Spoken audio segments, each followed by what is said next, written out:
Greetings, precious, beautiful soul that you are, spirit soul. Even though those are just words, because we're using words in a sense to get beyond words. Because see, we already know. We already all have intuition. We already know that. My topic is you become what you identify with. You become what you identify with. It's almost like we have the ability like a chameleon. Remember those lizards that they would change colors? And they, depending on their environment. And it's almost like we do that. We have that ability to adapt, to become, to take on, to act, because we're unlimited beings. So when we then, obviously, being born into a family and to people, and then school and religion and society and the science and medicine and this and that, all this information, old stories, legends, movies, blah, blah, games, all this stuff, all this information, all this is just adding more stuff to the mind, you see. And it's really all the same, you know. It's like you're going to travel, so it could be on a cart with wheels, it could be walking, it could be a horse, it could be a jet, it could be instantly, it could be teleporting, you know. What is, okay, still all playing in this particular reality. And the more what we get away from our true nature, the more artificial, the more manufactured becomes our reality. But we become, because we are identifying with our stuff. And whatever group we identify with, whatever individual, whatever, if it's a celebrity or a sports figure, or what we hate or what we don't want or what we're afraid of, all of this is our giving power to these concepts, these images, that we're then making stories up about, and then giving the power to our story. And all the stories are the same, and people don't get that. And when you finally get that, because they all have the same mind, so it's all the same issue. And when you get to that, you get to the source and the cause of it, and you pull that plug, you don't have that anymore, you see.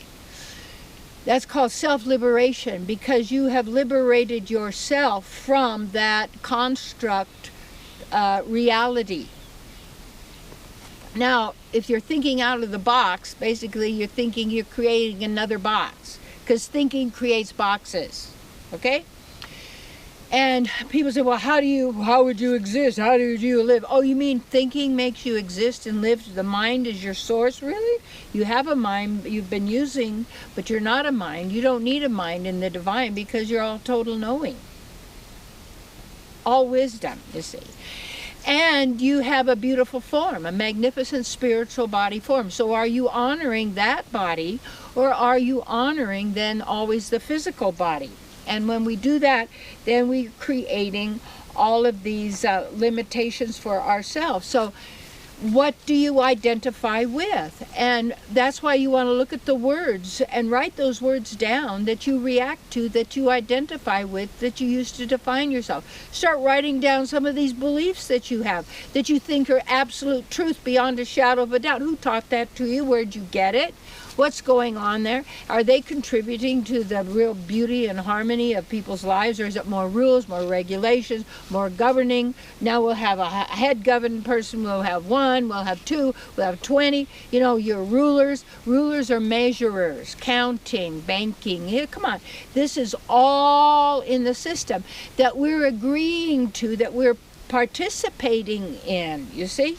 So when you identify with the divine, when you identify with your source, when you use your time, your energy, your investment to find out and more about the divine and from many different aspects, by knowing more and more about yourself, you see, then you'll also, by understanding and knowing how the mind operates, you know how everybody else's mind works, so you're a mind reader, basically. And nobody knows the future. I don't care. Nobody's prophesizing the future because it's being made that way according to the beliefs that people have right now. If you change those, let go of those beliefs, and actually start identifying more with your divine self, the divine reality, the truth of who you are, the goodness that you are, and act from this, you see, really start. And as you do that, then automatically the real is revealing itself. We're perceiving that, we're being that, we are there now, you see.